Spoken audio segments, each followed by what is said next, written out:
joining us is Lars Anderson. Lars, thank you so much for coming on my show, Global Stories with Dusha. So Lars is working in India. He's the interim CEO of Inside Sport. It's a sports platform. Lars, so what does Inside Sport do in India? Inside Sport is originally an Indian company that covers sport. And it started out a couple of years ago when it was covering more the business of sport. And then during pandemic, it went over and covered just normal sports coverage like you would see anywhere else. Giving people an insight on what's happening in the sports, who's moving where, who is playing well, what happened. Sometimes just telling them that is okay. And we're trying to take people inside that world and give them a feeling of being part of the sports in a way that fans are looking for. Okay, so that's what you all do here. But Lars, originally your studies are in journalism. Yep. But you basically gave it up and got into IT. We could call it IT. I think I think the first title I had when I dropped out of school in 2000 was editor. It felt a little journalistic. But it was a startup. It was one of those .com startups. The Danish equivalent of Yahoo was essentially what I worked on. They had email and portal and search, and this is before the age of Google. So somebody else could actually do search. And then I've just basically taught myself my way from there.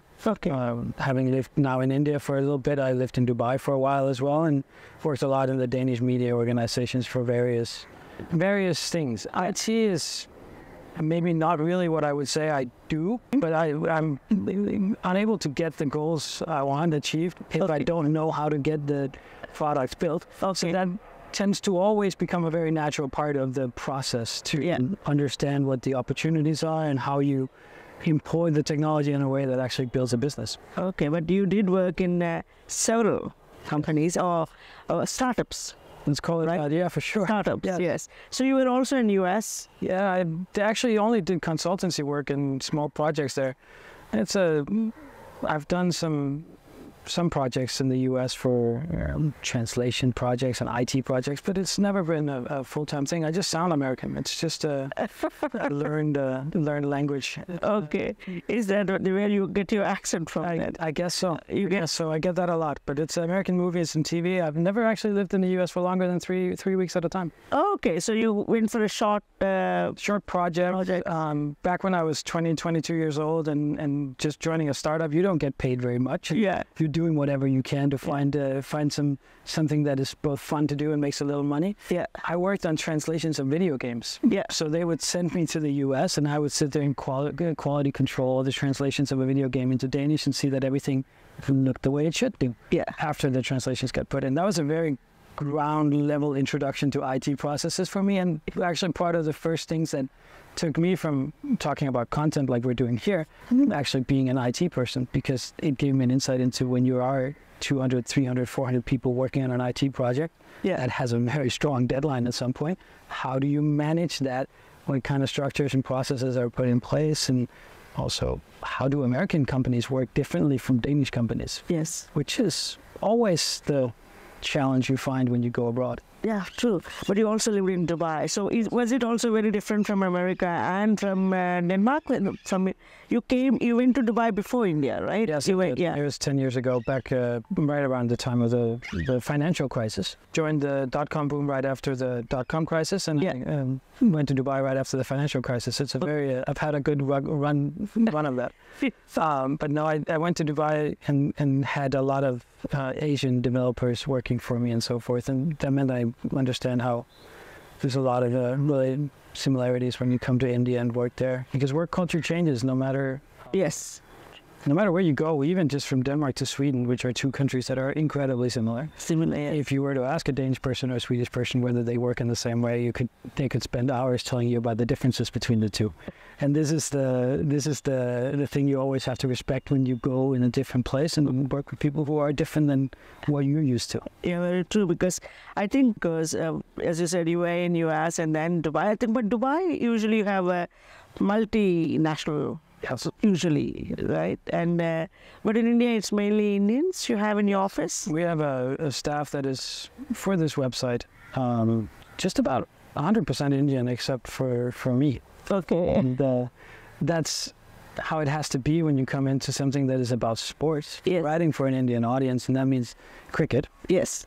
And I am not the best guy to talk about cricket. Okay. I know that much, and we have. But do you enjoy the game?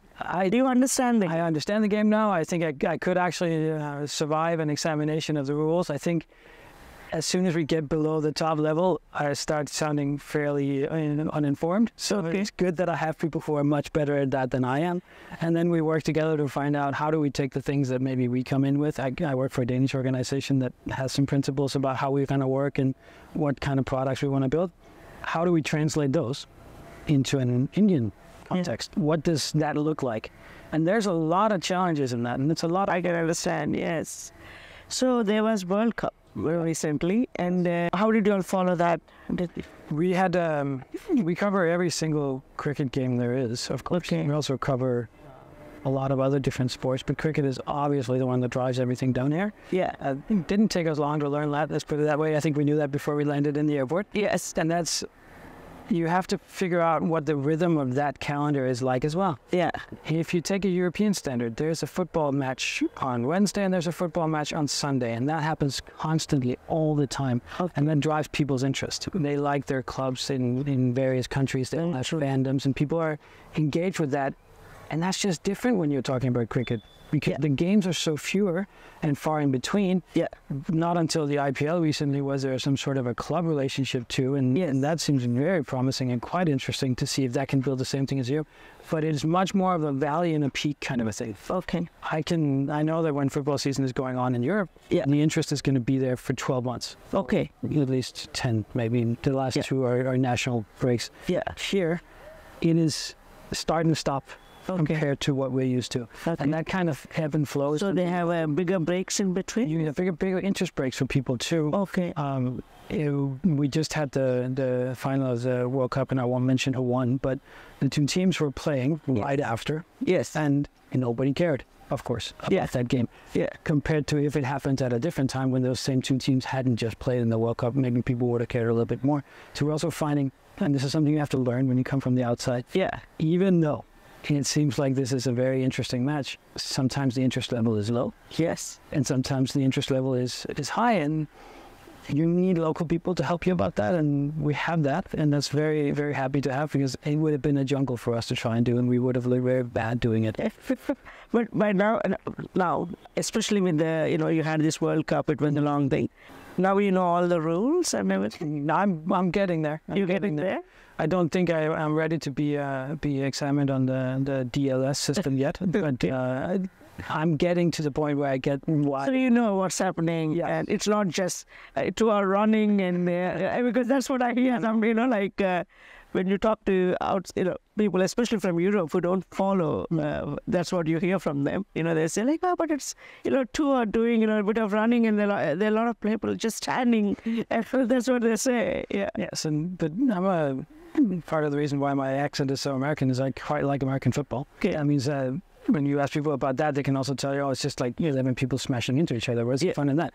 But once you start to understand the nuances, you start seeing the tactics. It's exactly the same thing about India and cricket. And I was good enough on cricket that we had a Danish person help me on the editorial side for a while. And when the World Cup was going on, we were able to exchange text messages back and forth and saying, hey, it's not looking that great right now, is it? And we were right on. Every time we were doing that, we checked it with the locals. But I'm getting to the point where I understand when is it good and when is it bad. What is the...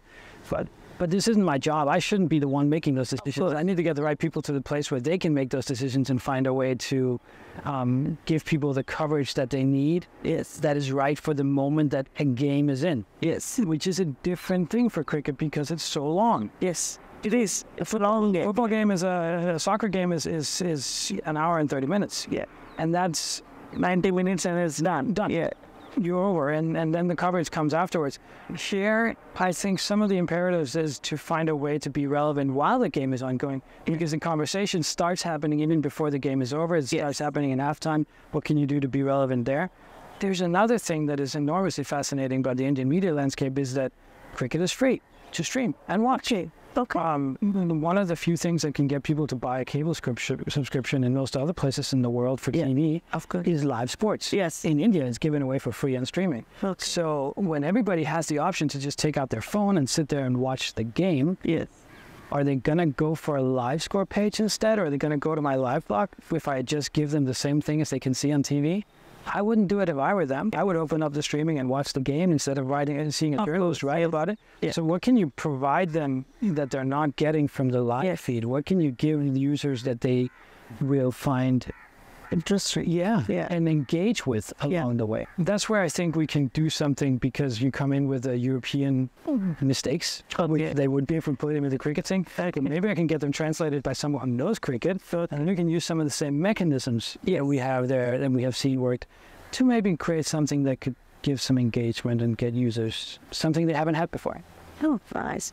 Inside Sport, is it a big company in India right now?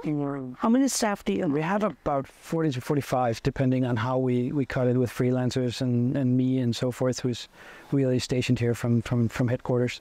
So it depends a little bit how we cut that, but we're about 40 to 45 people running. What kind of staff do you hire? Who are the people who are who can apply? What kind of staff are you looking for? Half of my people are journalists, and half of them are people who work in what you call support functions: admin, HR, tech, advertising, sales.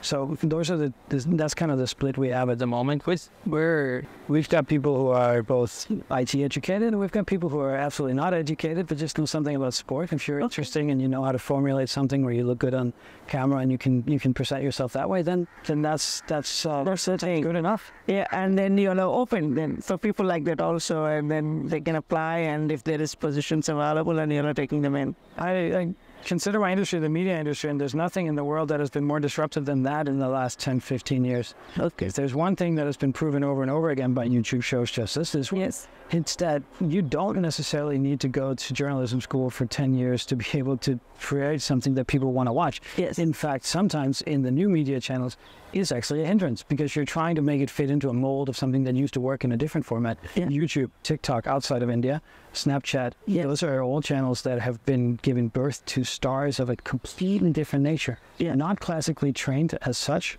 for a lot of them. And I find it very enriching to see that people who just have a message and a talent can actually go and build something. Something that I've been looking at both for this company but also for previous companies is, how do you enable those people to then go into this very dog-eat-dog world that media is, and not get eaten alive by sharks who want to profit off their talent.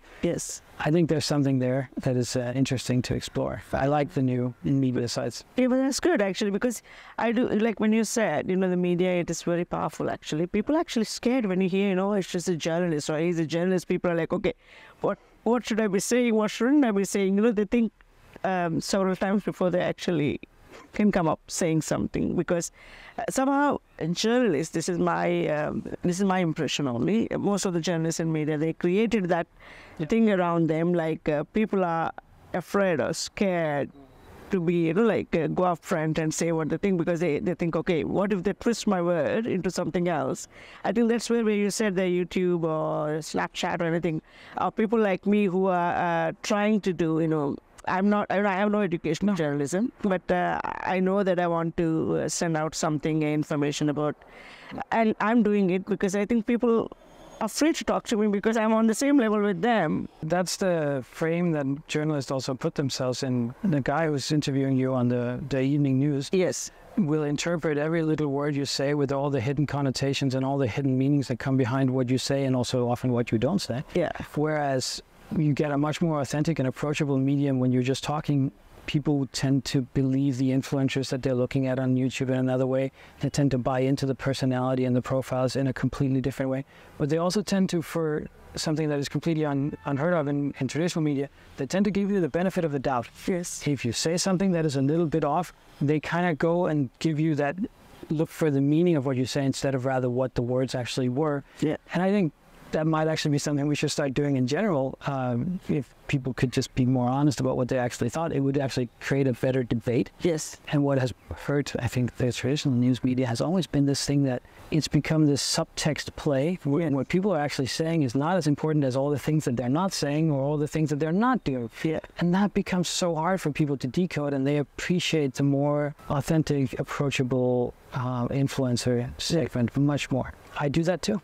I might be 45 years old, but since I feel like I basically work in product and tech, yes, I've defined it myself to say that the minute that something new comes out, like TikTok, and the minute that I look at that and say that can't be good for anything, that's the moment I'm done. I need to get somebody else to build the products from there on. And instead I go into it and I see my instinct might be, as an old guy, that this is off and there's something different here. But there's a reason why millions of people like this, and I got to find out what that is. And it doesn't always have to be negative. It doesn't always have to be about an algorithm that gives you dopamine fixes and so forth. Sometimes it's about talking to people on the level and with the words and the phrasings and the approach that they can relate to. Yeah. And I think they're better at that than traditional media is. Yeah, that was a lot of inspirational talk. I learned a lot today. But you've been in India now for the last 6 months. Yes. Yeah. So what do you think about India? How is it to live in India, let's say? Forget about work. Let's talk about living in India. I've found that there's always two versions of a country. There's the version you see on the news, yes, and then there's the version that you experience once you actually get to somewhere. Yes. I think I realize now that there's no such thing as India. There's many different feelings. But all states are very different. Yes, and the people are different too. Yeah, very. And they eat different food. Yeah, that too I found. And I can tell you that in Copenhagen, there's no such thing as a restaurant from a certain section of India. They're all just called Indian restaurants. Yes. We don't communicate whether they're from the south or the coast or the north or it's just Indian, all of it. Yeah. There's a huge education going on there too for me. Yeah. But it's chaotic and it's vibrant and it's got that kind of it doesn't really disappoint once you see it in real life. I've been shocked at how authentic it feels. That there's not that kind of a McDonald's and Starbucksification of it that has happened everywhere else in the world. Yeah. This feels authentic and real still, even though I know where my local Starbucks is and I know where my local McDonald's is. Yeah. It still doesn't feel like this has become just like any other place in the world, and I really, really appreciate that a lot. I've asked people two things every time I get into a taxi or somewhere in New Orleans. It's like a habit from being engaged in building digital products. I always want to hear what people say, even the ones that I haven't selected for some. So if I'm getting a taxi driver, I ask him, "Do you like cricket?" Yes, he does. Okay, cool. Yeah. Do you have a favorite IPL team? Oh, he doesn't know what that is, or he prefers something else. That's interesting to me. And then ask, if you want to know something about cricket news, where do you go and so forth. So I get like this kind of feedback on who's my competition and what kind of things do they like. The other question I also have been asking people a lot is, how do you like Delhi? Yeah. And there's virtually nobody who tells me they like them. I think even the ones that have lived here for all their lives seem to be giving me a very negative spiel. I think you're a little bit too hard on Delhi in certain senses. And there's definitely, I'm sitting here outside, it's beautiful weather, but we see the smog and the pollution, of course. And that's for a couple of months, not every day. Yes, and everything has. Yeah. If I was back home in Denmark right now, there'd actually be snow on the ground, and then I'd be. You'd find a way to complain about that too. Yeah. You have to live with whatever a city gives you, and then you have to find a way to appreciate the good sides. And there are definitely plenty in Delhi. Yeah, I personally enjoy Delhi very much. So what about food? Is the food for your palate, or are you trying to get used to that? No, I definitely like Indian food. You like Indian? I think it's a very rich kind of a broad experience. You can choose whatever you want, and it's nice. I'm not a vegetarian, and I will say that once I get out of India once in a while, I do crave a hamburger that's not made in buffalo, and then you get those things that you miss. But I find India to be fantastic and the food fun. Oh, that's nice. What about traveling? Yeah, I've not really been that much outside of Delhi yet, and then I have to make it out a priority before either my interim thing ends or I leave for good. So I need to travel more, but I've been to a little bit south of here, Ranthambore, to see some tigers. Okay, did you? I saw the foot of one that was walking away. The people further up in the car actually saw the tiger, but I did see a bear, and that's apparently even more rare. Bear, okay. That's what they said. Yeah, okay. I think they called it a sloth bear. Okay. Because it had claws that looked like us. Yeah, because I think everybody who goes to Ranthambore, they're always expecting a tiger. So if you've seen a bear, definitely, of course, it is something. I think I might actually have found a rarer thing to see there. But I had my nephew visit me from Denmark to see the world a little bit. He's 17. It's a good thing to see. So how did he feel being a 17-year-old? Overwhelmed. And impressed at the resilience of people who seem to have nothing and still seem to smile. And you come from a privileged society like Denmark. I think the biggest contrast is the people who have nothing. Yes. It's the one that actually makes that impact that people take with them home and mention afterwards. And he definitely, we talked a lot about that. Okay. And a lot about the contrasts. Okay. Also talk a lot about the traffic when you come down. It's, Yes. Start realizing that every country has its own traffic definition. Yes. I remember this from Dubai, where I drove a car myself. I haven't done that here yet. Yeah, but Dubai, traffic can be really, especially in the evenings. Yeah, but it's a difficult thing because you have to kind of predict who's in the car ahead of you. Because Saudis will drive in a certain way, Russians will drive in another way, and Europeans will stick to the rules. Yeah. And Indians can adapt to anything. Very flexible. So you have to, in that country, because everybody's from somewhere else, you have to kind of guess who you're driving with in front, and that's not possible at all times. So that actually becomes a little dangerous. Yes. Whereas here, I'm amazed at the chaos that I see every day and how few people actually get hurt. I have yet to see an accident anywhere. And people are actually, if you look at what Indians do to each other in the traffic, they're much more accommodating than you see. Yeah, they do. People will in Denmark, if you have the right of way, you're not giving an inch for some reason, and we should be a little more accommodating for that, of course. Whereas in India, everybody seems to take care of each other. If you need to go somewhere, we'll make space, and I'll get there. Yeah. Nobody's rushing in the same way that you get in some European cities. I like that pace a lot more. Or at least I don't like the pace as much as I like the accommodation. Yes. So you like the nature of it. Yeah. But Lars, thank you so very much for coming on my show. And I had really a great chat, and now I've finally understood what you're doing, and I learned something about inside sport. I hope it's going to be a big success for you all in India, and you all will hire a lot more Indians to work there for you guys, and all the best. Thank you. Thank you.